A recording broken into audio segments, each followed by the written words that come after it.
Hey, what's going on? It's your boy BT, and I came here to talk some boxing with the thousands of True School Sports subscribers. Now, words my brethren all around the world watching this video. Hope you're having a great day today as you're tuning in. Do yourself a damn favor and hit that subscribe button, and surely you will not be disappointed. Now, let's get into it. Okay. My main man, Lennox, the former undisputed heavyweight champion of the world, snaps on Eddie Hearn, going off on Eddie Hearn. Many of you may have seen recently that Eddie Hearn basically he called Lennox Lewis a geezer, and then said that Lennox Lewis is simply jealous of Anthony Joshua's success in Anthony Joshua's career. Now, Lennox Lewis did respond to this, and it was a quite lengthy response. So for those of you out here, just bear with me because I'm going to read it word by word, and we will dissect from there. So here we go. Lennox Lewis in response to Eddie Hearn saying that he's jealous of Anthony Joshua's career and success. He said, I quote, "I have recently heard Eddie Hearn talking about how he doesn't like what I've said in regards to the Wilder negotiations in 2018. In my fighting years, I laced my gloves up in the ring for the protection of myself and my opponents.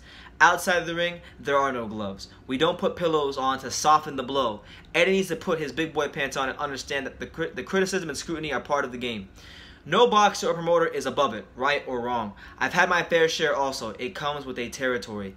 In my career, I created my own path, chose my own destiny, fought for everything I've earned, and achieved all I've set out for in the sport of boxing. In my era, I set out the best to prove I was the best, so I don't take it lightly when my hard-earned reputation is put into question. I have no problem speaking my mind, which seems to hurt people's feelings, but my views are not and cannot be swayed by a TV commentating contract, favor for a fellow Brit, jealousy of a new crop of talent, or the opinions of paid keyboard warriors. I manage my character and everything surrounding Lennox Lewis. Yup, third person.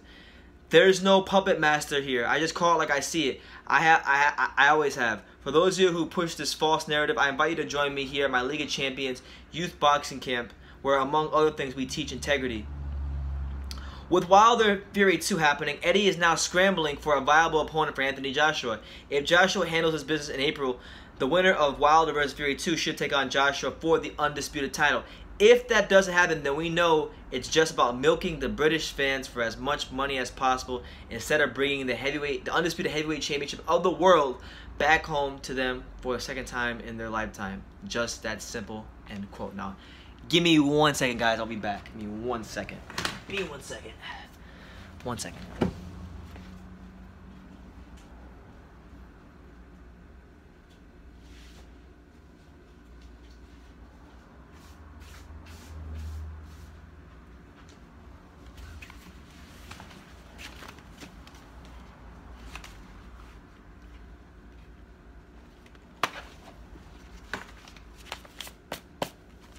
My main man Lennox Lewis is speaking facts. Okay, look at this man.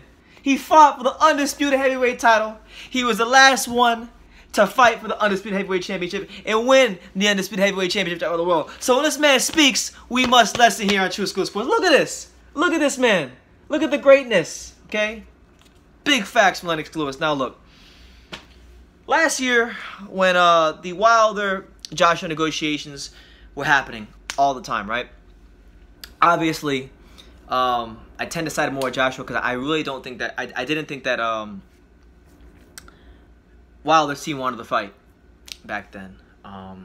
But see, the difference between then and now is back then Wilder's team didn't want the fight, and now they don't need the Anthony Joshua fight. They don't need the Anthony Joshua fight for the time being because they have something special in a Tyson Fury rematch. Straight up. And I'm saying this as someone who staunchly defended Anthony Joshua in those negotiations last year. I would challenge you to find any other American channel last year in the midst of all that defended Anthony Joshua and sided with him more than I did last year. Because I thought it was just ridiculous the way Shelly Finkel and Wilder's team were going about everything. But at the same time, we got to call a spade a spade. For whatever reason, whether they thought Fury was shot or Fury would lose, regardless of why they took the fight, they still took the fight. They fought Fury, and they have created a great, not a good, not a kind of okay, a great heavyweight rivalry, okay? And for the time being, until Anthony Joshua gets a hold of one of these guys, Lennox Lewis is right. Whoever Anthony Joshua fights next, it doesn't matter if it's Dillian White. It doesn't matter if it's Jarrell Miller. It doesn't matter who the hell it is next. It's not going to be bigger than a Wilder Fury rematch. It's not going to create as much excitement as a Wilder Fury rematch. And, you know, in a way, you know, I'm not saying, what I am saying is, maybe if Anthony Joshua and Eddie Hearn and all parties involved in matchroom boxing had decided to take on Tyson Fury before Wilder, then maybe we'd be having a much different conversation. But no, it was Wilder, it was them. They decided to take the fight. So it's created a monster that Eddie Hearn can't control. There's just monsters everywhere that Eddie Hearn can't control anymore. It's crazy how a year can change things. You know, Dillian White, you know, he's not really happy with the $4 million offer Eddie Hearn offered him. And now there's rumors of him going to PBC and Showtime. So my thing is this, man. Like, obviously, we must, as much as I respect Lennox Lewis and as much as I respect his opinion, because we must respect his opinion. He was the last undisputed heavyweight champion of the world, and that is not to be taken lightly.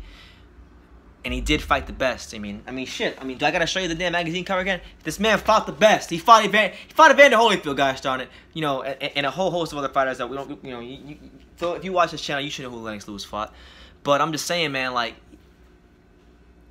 Anthony Joshua, he's in an interesting position because while he does have the most belts, while he has accomplished more in a shorter time than Fury and Wilder, he doesn't have.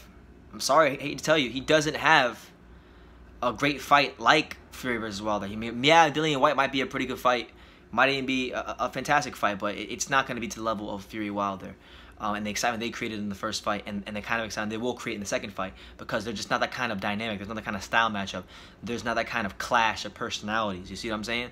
So, you know, it's an interesting time for Anthony Joshua's career because Eddie Hearn is now challenged with how he's going to convince the boxing public that that this guy is the best heavyweight in the world, because a lot of people don't believe that he's the best. I mean, there's plenty of people that believe that he's the best heavyweight in the world. Obviously, if you've been watching my channel, you know, I just did an interview with Riddick Bowe. You can go check that out, okay?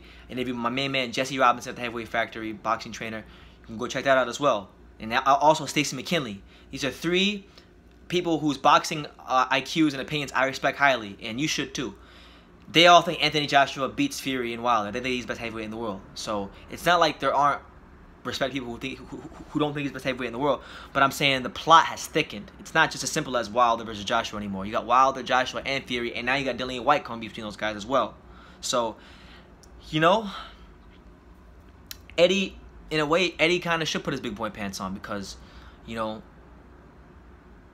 fair play to him. You know, he put Anthony Joshua in this position to negotiate from positions of strength, because he's the one who overpaid Charles Martin. He's the one who overpaid, you know, Joseph Parker to get these belts. So he worked hard for it. You gotta give him credit. But just because you worked hard for something, and just because you hold most of the belts in the division, now that we have another great heavyweight rivalry, they don't necessarily need you as much. You know, if money is the motivation, okay, then they need Joshua, because they're not gonna get paid more to fight each other than they would if they fought Joshua, because he's that guy. He's the cash cow of the division.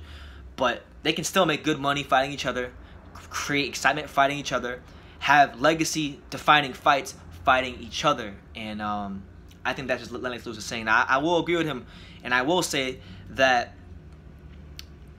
Anthony Joshua, whoever he fights in April, on April the 13th, whoever, if he handles his business and beats those guys, he needs to be fighting the winner of Wilder versus Fury. I mean, I don't want to hear any shit about negotiations. I don't want to hear any of that anymore. We've talked enough about negotiations.